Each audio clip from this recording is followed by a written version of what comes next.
114편입니다. 시편 114편 1절부터 8절 말씀. 자, 오늘의 주제는 하나님의 임재로 경험하는 기적. 하나님의 임재, 하나님께서 함께 하심으로 경험하는 기적입니다. 자, 오늘의 말씀 요약입니다. 이스라엘이 애굽에서 나올 때 유다는 하나님의 성소가 되고 이스라엘은 그분의 영토가 되었습니다. 하나님 앞에서 바다와 강이 물러갔고 산과 언덕들이 양들처럼 뛰놀았습니다. 시편 기자는 반석을 쳐서 못물이 되게 하시며 차돌로 샘물이 되게 하시는 하나님을 경외하라고 명령합니다. 아멘. 우리는 하나님의 역사하심을 어디에서 체험할까요? 성경에 나오는 수없이 많은 기적들, 다 헤아리기조차 어려운 그 수많은 기적, 이적을 우리 삶의 현장에서 보는 일은 그렇게 흔하지는 않습니다.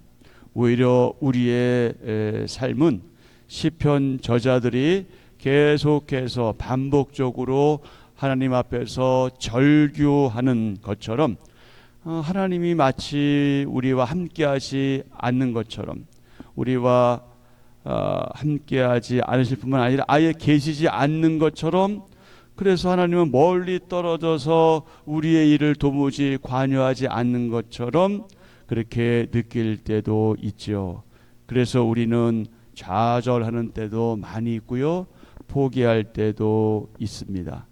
그리고 무엇보다 정말 하나님이 나와 함께 하실까 하는 하나님의 임재하심을 경험하기도 어려울 때가 많이 있습니다. 과연 하나님의 임재하심을 매 순간마다 경험하는 방법은 무엇일까요? 절기 때, 특별히 이스라엘 백성들이 절기 때 이 시편을 노래했던 이 구약 시대 공동체는 특별히 유월절을 지키면서 출애굽의 역사를 되새겼습니다. 그 바로 왕의 압제에서 벗어났던, 그렇게 생활했던, 벗어나기 전에 생활했던 애굽에서의 400년의 역사를 되새겼죠. 그리고 바다가 갈라지고 강물이 멈추었던 그 놀라운 일을 다시금 되새겼습니다. 그리고 바다와 강물, 그 놀라운 광경의 목격자였던 산들과 온 땅을 향해 이렇게 질문하지요.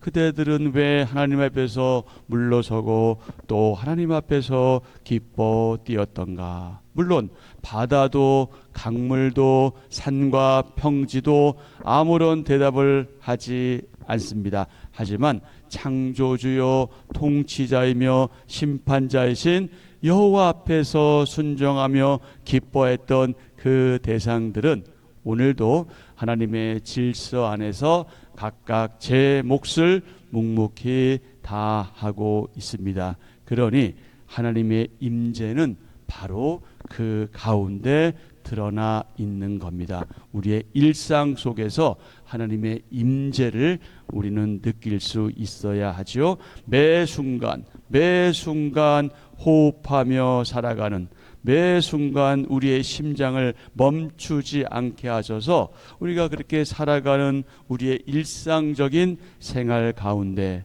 우리가 매일 아침에 잠에서 깨어 눈을 뜨고 우리 눈에 들어오는 모든 것이 바로 하나님의 창조와 하나님의 통치와 하나님의 주권적인 질서 안에 있음을 깨닫게 됩니다. 그래서 시편 저자는 오늘 우리에게 이렇게 권면하지요. 뭐라고 권면합니까? 하나님 앞에서 기뻐하라. 하나님 앞에서 뭐라고요? 기뻐하라. 기뻐하라. 자, 1절부터 4절의 소주제는 무엇입니까? 하나님의 성소, 하나님의 영토. 하나님의 성소는 거룩한 장소죠. 하나님의 성소, 하나님의 영토. 그 다음에 5절부터 8절의 소주제는 그럼 누가 행하신 일인가? 당연히 하나님이 행하신 일이죠. 114편은 출애굽과 가나안 입성을 노래하는 시입니다. 출애굽은 이스라엘에게 두 가지 의미가 있는데, 첫째, 다 같이요. 이스라엘은 언어가 다른 민족에게서 나왔다. 1절, 이스라엘이 애굽에서 나오며 야곱의 집안이 언어가 다른 민족에게서 나올 때에, 여러분 여기서 이스라엘, 야곱 같은 이름이죠. 이스라엘이 야곱이고 야곱이 이스라엘이잖아요. 근데 그 히브리 시 문학에서는요, 이런 그 같은 것을 다른 방법으로 달리 표현하는 그런 표현법이 있어요. 그러니까 똑같은 거를 똑같은 단어로 설명하지 않고 좀 다르게 표현하는 이제 그런 습성이 있는데, 바로 이렇게 이스라엘과 야곱을 달리 표현하고 있는 거죠. 여러분 아는 것처럼 같은 사람이잖아요. 한 사람인데 그 사람이 두 가지 이름을 가지고 있는 거잖아요. 야곱이란 이름, 그리고 이스라엘이라는 이름을 가지고 있죠. 야곱이 야복 강가에서 천사와 씨름한 후에 얻은 이름이 바로 이스라엘, 하나님과 겨루어 이겼다는 뜻을 가지고 있죠. 그 이름이 후에 어떻게 됩니까? 나라의 이름이 되죠. 그 나라의 이름이 됩니다. 그래서 이스라엘이 된 거죠. 그들은 오랫동안 압제당하고 착취당하던 이국 땅, 어디? 애굽에서의 노예 생활에서 해방되었습니다. 둘째, 다 같이요. 이스라엘은 시내산 언약을 통해 하나님의 백성이 되었습니다. 그로 인해 유다는 하나님의 거룩한 장소인 성소가 되고 이스라엘은 하나님의 땅, 영토가 되었습니다. 2절, 유다는 여호와의 성소가 되고 이스라엘은 그의 영토가 되었도다. 아멘. 영토는 하나님의 통치를 받는 백성을 의미하고요. 홍해와 요단강이 갈라지고 견고한 산들이 흔들렸습니다. 3절부터 6절, 바다가 보고 도망하며 요단은 물러갔으니 산들은 순양들같이 뛰놀며 작은 산들은 어린 양들같이 뛰었도다. 바다야 내가 도망함은 어찌함이며 요단아 내가 물러감은 어찌함인가. 너희 산들아 순양들같이 뛰놀며 작은 산들아 어린 양들같이 뛰놀면 어찌함인가. 이 출애굽과 관련된 놀라운 기적, 이적을 이 시적으로 그렇게 묘사한 내용이죠. 바다가 도망간 것은 홍해 바다가 좌우로 갈라진 현상을, 요단이 물러간 것은 이스라엘 백성들이 이제 가나안 땅으로 들어가기 직전에 그 가나안 들어갈 때 요단 강물이 멀리서부터 끊어진 현상, 그리고 산들이 뛰는 것은 하나님께서 율법을 주시려 시내산에 강림하실 때에 산들이 심하게 흔들린 지진 현상을 각각 의미합니다. 자, 이 모든 것은 하나님이 이스라엘이 가는 곳마다 그들과 뭐 하셨기 때문이다? 동행하셨기 때문이다. 함께 하셨기 때문이다. 임재하셨기 때문이다. 자, 성도는 다 같이요. 성도는 하나님의 성전입니다. 하나님은 우리 삶의 모든 자리에 함께 하십니다. 아멘. 아멘. 성도는, 저와 여러분은 누구다? 인격적 성전이다. 여러분, 이게 얼마나 대단한 지금 칭찬입니까? 하나님의 성전이라니. 우리같이 한없이 부족한 사람들이 하나님의 성전이라니요. 여러분, 우리가 인격적 성전이라는 사실을 언제라도 놓치시면 안 돼요. 늘 기억하셔야 돼요. 나의 정체성에 대해서 인격적 성전이다. 그리고 하나님은 우리 삶의 모든 자리에 어떻게 하신다? 함께 하신다. 아멘. 하나님이 나와 우리와 함께 하시며 도우시는 증거는 무엇인지 깊이 묵상하는 하루 되었으면 좋겠습니다. 시편 기자는 두 가지 질문을 던집니다. 첫 번째, 도도하게 흐르던 강이나 바다가 도망치듯 뒤로 물러간 이유는 무엇인가? 견고하게 서 있는 산들이 어린 양처럼 뛰는 이유는 무엇인가? 강이 급히 물러간 이유는 하나님이 자기 백성과 함께 지나가셨기 때문입니다. 산들이 심하게 요동친 이유는 하나님이 그곳에 임재하셨기 때문입니다. 또한 땅이 하나님 앞에서 떠는 이유도 하나님이 임재하셨기 때문입니다. 아멘.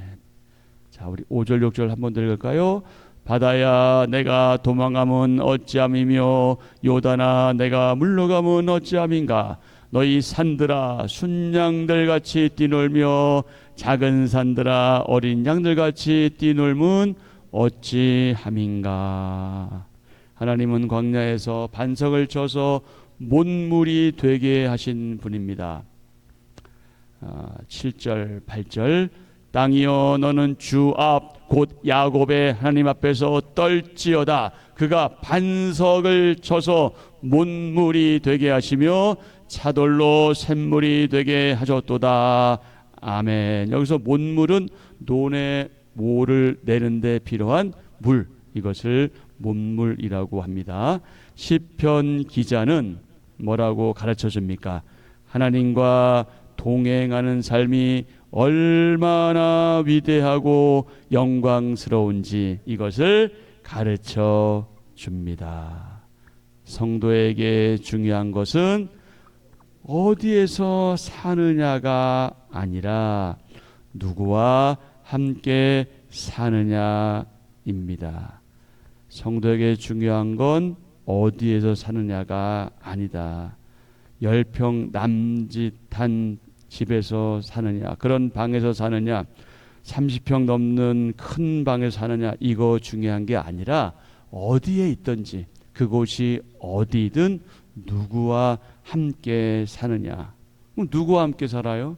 남편과 아내와 가족과 함께 살죠. 근데 그 가족 중에서 우리의 영원한 아버지 되시는 하나님과 함께 살고 있느냐 하는 게 우리에게 중요하고요. 이 모든 것들은 누가 행하신 일이다? 당연히 하나님께서 행하신 일이다.